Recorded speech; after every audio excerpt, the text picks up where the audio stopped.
7:09, señores. Bueno, ayer el presidente Danilo Medina, junto a los otros líderes del Caribe, estuvieron por Mar-a-Lago, en Palm Beach, la residencia de Trump en el sur de Estados Unidos, en Florida.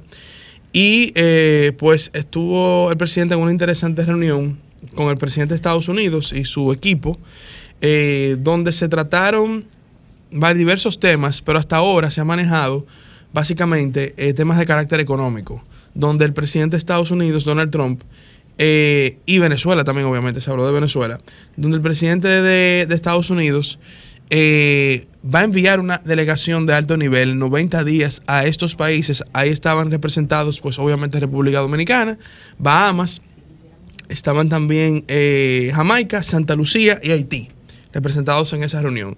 Entonces, la OPIC, que es el órgano financiero de desarrollo de Estados Unidos, va a enviar una delegación de alto nivel a concretizar una mejor, digamos, intercambio pues económico con estos países. Y obviamente Trump, de una manera bien sagaz, es una manera de ponerse adelante ante la expansión de China aquí en el Caribe.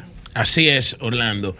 Sobre el aspecto de Venezuela, que fue uno de los puntos centrales de esta reunión, queda claro la determinación de los Estados Unidos por ahogar económicamente al régimen autoritario de Venezuela.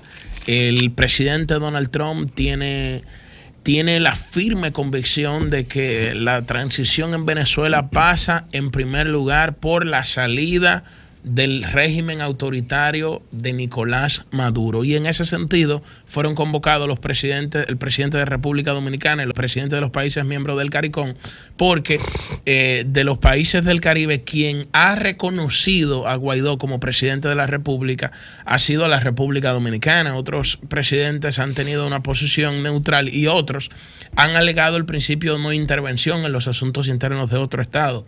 Habría que preguntarse cuál es la convicción democrática de los países que hablan del principio de no intervención, porque se supone que eso debe darse dentro de un marco democrático, claro, ¿verdad? Porque tú no me vas a decir que en Nicaragua, que tú vas a respetar a Nicaragua y no vas a intervenir en los asuntos internos de Nicaragua cuando tú tienes que de una protesta están muriendo personas de la sociedad civil. Cuando uno tiene, como en Venezuela, que recientemente estuvo Bachelet y reconoció que se están violando los derechos humanos y que el régimen de Nicolás Maduro económicamente está en una situación muy precaria y está la gente comiendo, buscando comida en los zafacones, buscando comida en los zafacones.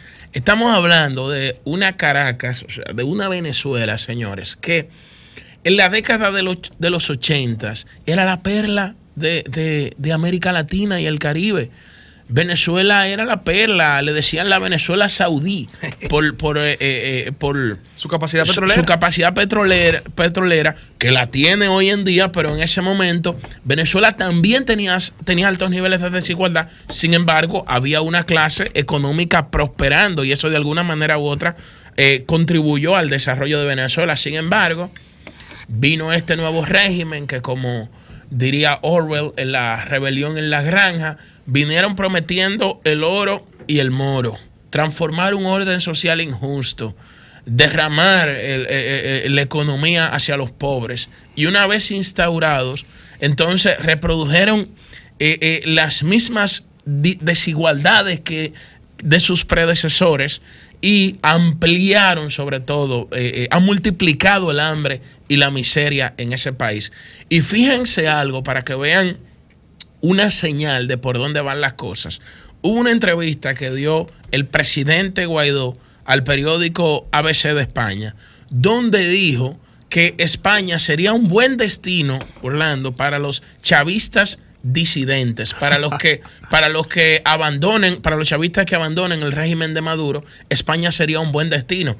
O sea, ahí le está tendiendo un puente a muchos partidarios del régimen autoritario de Nicolás Maduro para que a tiempo se pasen, ¿verdad?, a apoyar la democracia en Venezuela. Y yo creo que eso es una oportunidad de oro, claro, que tienen muchos chavistas, porque luego no tendrán patria. No tendrán patria porque no solo podrán estar en Venezuela, pero no podrán estar en ninguna parte del mundo. Señores, ahora mismo más de 3 millones de venezolanos están fuera de su país. Más de 3 millones de venezolanos están fuera de su país, que no pueden estar en su país porque en su país tienen que comer, buscar comida en los zafacones para comer. Entonces, el presidente Danilo Medina en ese sentido fue enfático y dijo que su país, es decir, nosotros, la República Dominicana, tiene plena disposición de ayudar a Venezuela en la transición a su democracia.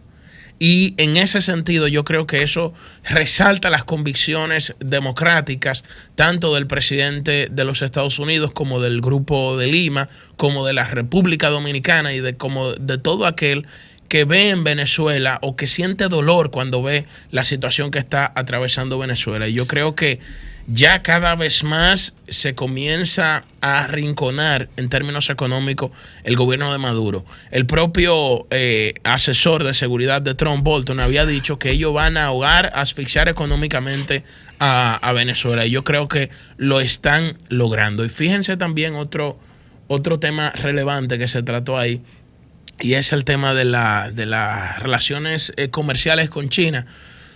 Primero, los Estados Unidos y China están en el contexto de una guerra económica donde se le están imponiendo por ambos bandos aranceles a los productos de sendos países. Pero por otro lado, nosotros habíamos dicho de cómo los Estados Unidos habían expresado preocupación por las prácticas desleales de China a la hora de establecer comercio con los países de la región. Resulta que cuando Estados Unidos concentra el foco de su política exterior hacia Oriente Medio, descuida a América Latina. Entonces China aprovecha ese descuido de los Estados Unidos para comenzar a establecer relaciones comerciales con los países de América Latina y el Caribe.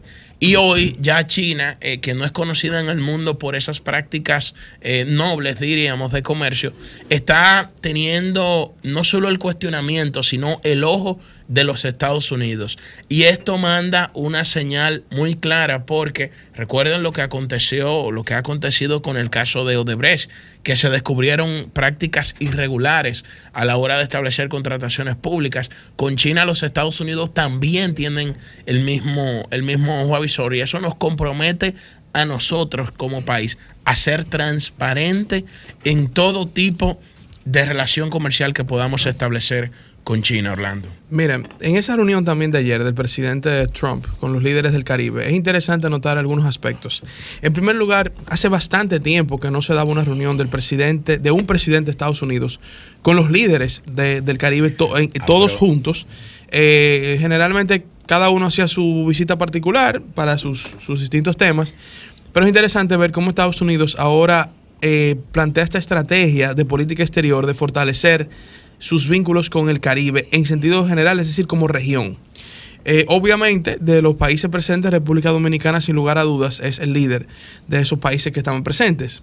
En el caso de Venezuela, fíjense que de esos 5 países representados, 2 todavía reconocen a Maduro como el presidente de Venezuela, que son Santa Lucía y Jamaica.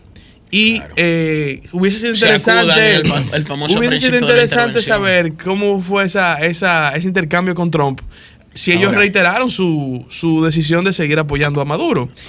Nosotros sabemos todos, como decía Julio, que con Chávez se forjó esa relación con los países del Caribe, una relación de petrodiplomacia prácticamente, donde incluyéndonos, tuvimos durante mucho tiempo una dependencia de Venezuela para el tema del subsidio incluso petrolero y demás. No obstante, vamos a ver cómo gira ahora con este approach, este acercamiento que hace el gobierno norteamericano con los países del Caribe, ver cómo a nivel económico se traduce este caso, porque esa comisión que va a venir para acá va a ser sin lugar a dudas un levantamiento de todas las relaciones comerciales y va a decir, ok, espérate, déjame ver, si los chinos ahora están atrás de esto, déjame ver qué yo puedo buscar también para fortalecer mi vínculo económico con ustedes. Ellos no le van a decir a ninguno de los países, no hagan negocio con los chinos. Ya ellos advirtieron anteriormente, y lo comentamos aquí en el programa, y la misma embajadora lo dijo, que recuerden que los chinos funcionan como un préstamo hipotecario. Es decir, cuando tú haces un comercio una alianza comercial con los chinos, Pero los americanos, ellos van a ver de qué manera fortalecen sus inversiones en el país. Da la impresión de que el sector energético tiene una gran oportunidad para los americanos. Tienen interés en Punta Catalina. Sí, eso es correcto. Eso fue un tema que se comentó mucho, pero aún no se tiene información oficial de lo conversado. Antes de darle paso a Ernesto Jiménez, Orlando, a mí me gustaría que tú aclararas lo siguiente, porque se ha comentado mucho de que esta no era una visita oficial, de que el único presidente que ha ido de manera oficial a los Estados Unidos ha sido el doctor Salvador Jorge Blanco, de que estas son visitas informales. Yo vi 2 fotos del expresidente Fernández reunida, una con George Bush y vi otra también reunida con el presidente Barack Obama. Entonces, se ha comentado mucho sobre este tema y yo creo que en términos diplomáticos es bueno aclarar cuándo se produce una visita oficial y cuándo se produce una visita de carácter no oficial. A Hipólito Mejía lo recibieron en una oficina de la Casa Blanca, pero de una vez circuló la foto de que Hipólito estaba reunido con Bush. Lo que tengo entendido, y en esto también podremos más adelante llamar al amigo Yatzel Román o a Víctor Villanueva, uno de estos amigos que colaboran con nosotros y son expertos en materia internacional. Lo que sí tengo entendido y podemos asegurar es que la visita del presidente Salvador Jorge Blanco fue una visita de Estado y creo que es la única que un presidente dominicano ha realizado. Eso sí lo podemos diferenciar. Entonces, en una visita de Estado, con todos los protocolos que esto amerita, el único presidente dominicano que la ha realizado fue Salvador Jorge Blanco. Otras visitas oficiales sí han ocurrido, como la del presidente Leonel Fernández, pero esta visita a Mar-a-Lago de 4 presidentes caribeños, latinoamericanos por cierto, es una visita que tiene cierto carácter, digamos que informal. Se llama visita de trabajo. Una visita de trabajo, excelente, porque el presidente Donald Trump tiene intereses sobre todo económicos en la región y es bueno puntualizar, y escuché que Orlando ya lo estaba marcando. Mira el video. Debido a que, bueno, ahí está el presidente Jorge Blanco con Ronald Reagan cuando fue recibido en la Casa Blanca.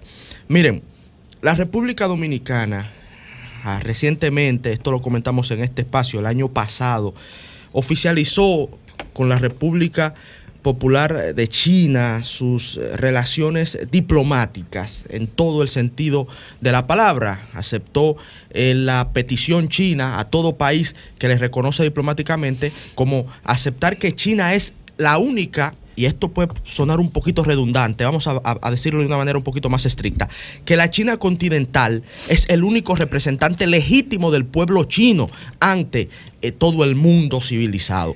Entonces, al nosotros, los dominicanos, reconocer este pedido de China, entonces le restamos legitimidad al clamor del pueblo taiwanés de representar al conjunto del pueblo chino.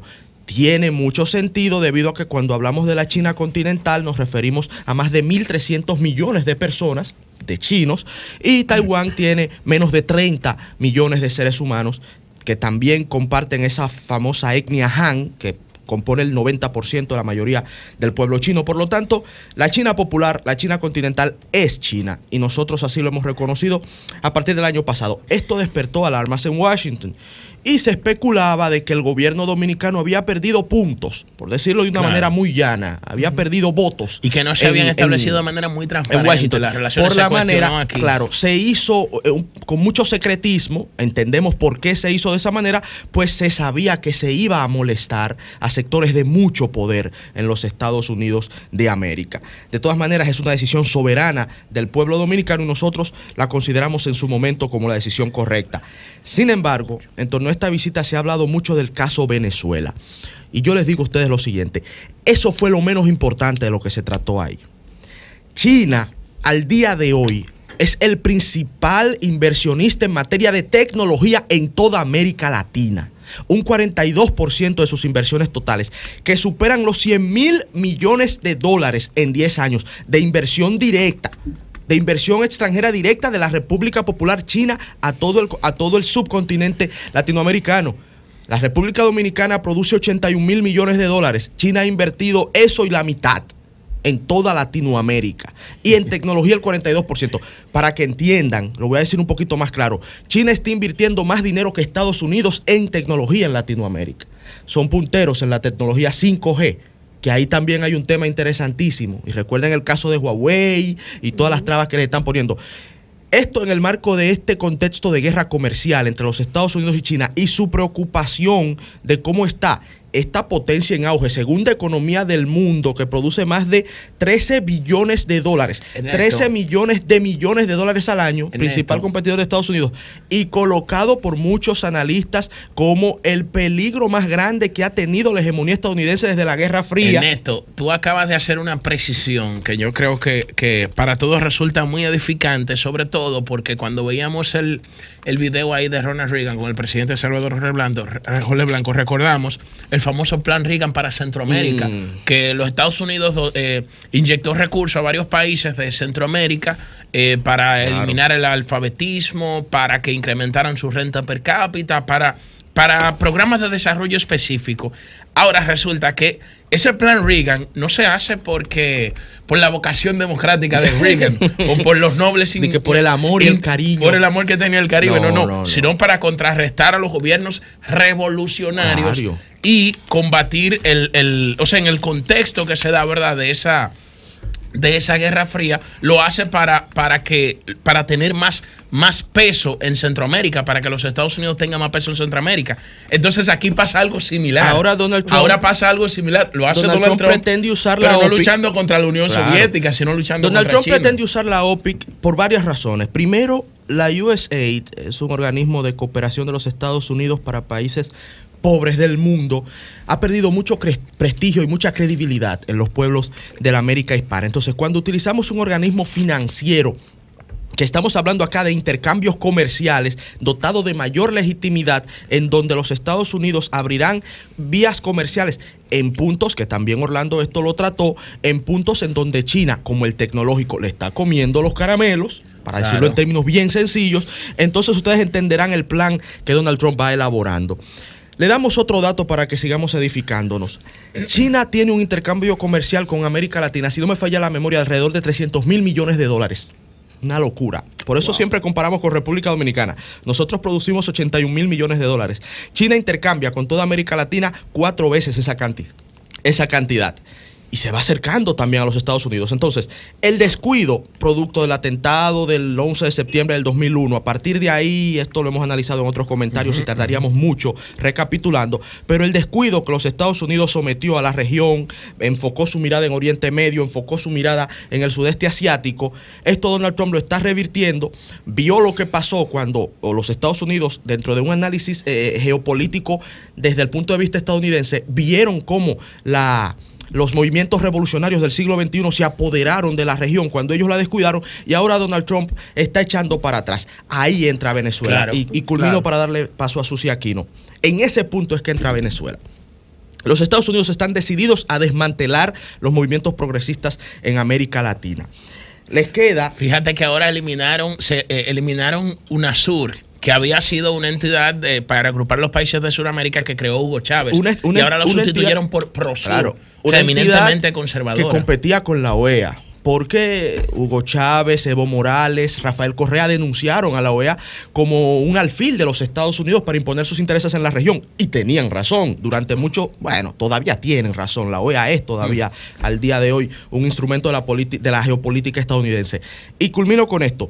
En ese punto final entra Venezuela. De estos 4 países invitados, Orlando también lo narró y Julio Alberto también lo analizó, 2 no las reconocen. ¿Qué es lo que se discute en este tema? Donald Trump primero quiere que todo el continente esté unificado en torno a reconocer a Juan Guaidó como presidente legítimo de Venezuela. 60 naciones lo han reconocido. Hasta el día de hoy. Pero el mundo reconoce más de 190. Están registradas ante la Organización de las Naciones Unidas. Así que cuando hablamos en términos porcentuales nos daremos cuenta que menos del 35% del mundo reconoce a Juan Guaidó. El interés de Trump, por lo tanto, ahí está el interés de Trump. El amparo de Juan Guaidó es los Estados Unidos. El primer país, luego que él se autoproclamó presidente, que lo reconoció, fueron los Estados Unidos. Y si los Estados Unidos no estuvieran detrás de Juan Guaidó, no estuviéramos ni siquiera mencionando su nombre, pues no tendría ninguna capacidad de concitar el apoyo que ha generado. Esto no lo digo en detrimento ni a favor de él. Al final de cuentas hay una teoría internacional que establece que un país es verdaderamente un país luego de que la comunidad internacional le reconoce. Ahora bien, la República Dominicana tiene que tener cuidado con lo siguiente. Hemos fungido como un actor neutral en muchos escenarios internacionales y teníamos esa tradición diplomática. En este gobierno eso se ha roto y muchas cosas se han roto. En este gobierno hay como una especie de pragmatismo geopolítico. Otra vez, no lo digo ni en detrimento ni a favor, tan solo hago un análisis, que ha derribado principios como ese que teníamos desde el gobierno de Joaquín Balaguer, de servir siempre de intermediadores. Desde que usted toma parte en un conflicto, usted pierde calidad para ser intermediario, pues ya está a favor o en contra de una de las partes. Eso a nosotros nos preocupa y también nos preocupa el apoyo a políticas injerencistas de asfixiamiento económico que al final a quien más daño le hacen es al pueblo. Porque, y en un análisis aquí lo dijimos, el principal responsable de la catástrofe venezolana es la mala administración de Nicolás Maduro. Aquí lo dijimos. Pero lo que Estados Unidos está haciendo a partir de ahí, lo único que hace es profundizar la hambruna que está viviendo esa sociedad. Cuando usted ahoga un gobierno, usted no está poniendo a pasar hambre al presidente, usted está poniendo a pasar hambre a la gente llana, a los que están buscando comida en la basura. Y están buscando comida en la basura porque los gringos están aportando a que se deprima esa economía nacional. Por lo tanto, el que la República Dominicana apoye ese tipo de medidas, contrario a una tradición que ya tenía décadas de política exterior nacional, a nosotros nos preocupa, pues somos un ferviente creyente, y esto lo aprendimos de Juan Bosch, en el principio de autodeterminación de los pueblos. Chicos, antes de cambiar de tema, quiero señalar brevemente sobre este aspecto. No necesariamente dentro de la reunión en el marco de lo que esto representa para Venezuela, sino de lo que esto representa para República Dominicana. Y lo que ustedes ya habían comentado de nuestras relaciones con Estados Unidos y nuestras relaciones con China. ¿Por qué? Porque recordamos que cuando la República Dominicana anunció estas relaciones y el rompimiento con Taiwán, hubo una actitud no muy grata de parte de algunas autoridades norteamericanas que se expresaron de manera pública rechazando este tipo de vínculos de República Dominicana con la nación oriental y ahora hemos visto algo diferente. ¿Por qué? Porque en esta reunión, aunque fue supuestamente para tratar otros temas, definitivamente se declaró al final que se le iba a dar un estatus prioritario a los países que allí estaban, no solo República Dominicana, sino Bahamas, Jamaica, Santa Lucía y Haití. Y evidentemente, como ustedes señalan, se trató allí los temas económicos. Y esto se conecta con la entrevista que mencionáramos la pasada semana que tuvo la periodista Alicia Ortega con la embajadora norteamericana Robin Bernstein, donde se le preguntó claramente de las relaciones con China, y ahí se vio el buen manejo que tiene la embajadora, no solo sobre esta pregunta, sino sobre otros temas espinosos, donde ella con mucho cuidado pudo responder al respecto, dando sus argumentos, pero sin inmiscuirse en los temas que en materia diplomática ella no debe hacerlo. Y explicaba ella en esa entrevista que los Estados Unidos son muy respetuosos de las políticas comerciales de los países, de las independencias, etcétera, etcétera, etcétera, y que ella ve esta relación como un ganar-ganar y que esto le conviene a todos, independientemente de que realmente esa sea la posición de los Estados Unidos, por lo menos de manera de enunciarla, sí fue políticamente correcta y sí fue unas declaraciones que vienen en beneficio de la armonía de las relaciones de República Dominicana con ambos países. O sea que hemos podido apreciar, aunque sea de una manera no tan explícita, pero sí de una manera sistemática, un cambio en la actitud de los Estados Unidos ante las relaciones de República Dominicana con China, que como ya explicaba magistralmente nuestro compañero Ernesto Jiménez, es un gran competidor en materia económica para nuestros países. Mira, un aspecto interesante. Yo creo que lo mejor que le ha pasado a la República Dominicana en materia de política exterior es precisamente salirse de la neutralidad y tomar partido a favor de la democracia en Venezuela. Porque el principio de no intervención en los asuntos internos de un Estado se admite siempre y cuando estemos en un contexto democrático, no cuando hay hambre, miseria, no cuando se están atropellando los derechos humanos, como actualmente ocurre en Venezuela.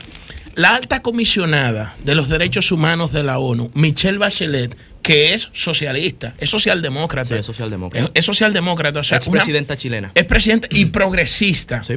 Progresista totalmente. Confirmó cuando fue a Venezuela con una misión de la ONU, de que en Venezuela se han producido asesinatos, detenciones arbitrarias, torturas, malos tratos, que hay una crisis sanitaria, que hay una crisis alimenticia, y que ella se cuestiona y dice que no sabe cómo las autoridades de Venezuela no han reconocido la magnitud de esa crisis.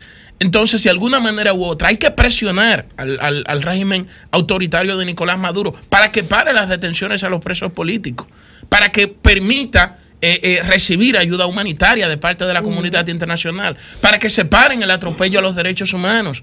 Aquí, en medio de esa crisis, nosotros vemos un presidente que no tiene, óyeme, el más mínimo interés de un consenso, porque se destapa siempre con un sinnúmero de arbitrariedades y palabras destempladas que a todas luces usted ve que no es una persona con profundas convicciones democráticas. Entonces, yo creo que en ese sentido la República Dominicana ha actuado de manera correcta, y también hay que reconocer, señores, que los Estados Unidos es nuestro principal socio comercial. Y la agenda de los Estados Unidos tiene que ser parte de la agenda de la República Dominicana en materia de política exterior. Usted no puede darle la espalda a su principal socio comercial porque usted entienda de que esto está bien o que esto está mal, lógicamente, siempre y cuando no afecte al interés nacional de la nación que usted representa. No, lógicamente, lo demás. Pero desde el punto de vista geopolítico, y lo decía un presidente de los Estados Unidos, me parece que era Ronald Reagan, hay que poner al lado las ideologías, y lo que debe primar es el pragmatismo. Fíjense cómo los propios Estados Unidos establece las relaciones diplomáticas con China hace muchísimos años. Entonces, yo creo que en ese sentido la República Dominicana ha actuado de manera correcta. Ahora, Ernesto pone algo sobre la mesa que también se debe sopesar, porque hay que ver la otra cara de la moneda. Esa asfixia económica contra el régimen de Maduro, a quien más perjudica es al pueblo, ciertamente. Pero antes de tomar medidas de sanciones económicas hacia Venezuela, ya la gente estaba buscando comida en los zafacones. La gente estaba buscando comida en los zafacones. Está peor. La gente estaba buscando comida en los zafacones por la mala administración de Nicolás Maduro. Señores, y ahora está peor. Chávez manejó miles y miles de millones de dólares por concepto del petróleo. No puedo resolver ni un problema estructural de Venezuela en materia energética. Ahora hubo un apagón energético donde duró más de 7 días ese país apagado, que se produjeron muertes que son incuantificables. Un presidente, oye, una Venezuela que manejó recursos de manera extraordinaria en el momento del boom del precio del barril del petróleo. Tuviste la madre que iba, vimos todos el video en las redes sociales, cargando a su hija fallecida en los brazos para llevarla a un hospital. Así es, así es. Cambio y fuera. El sol de los sábados.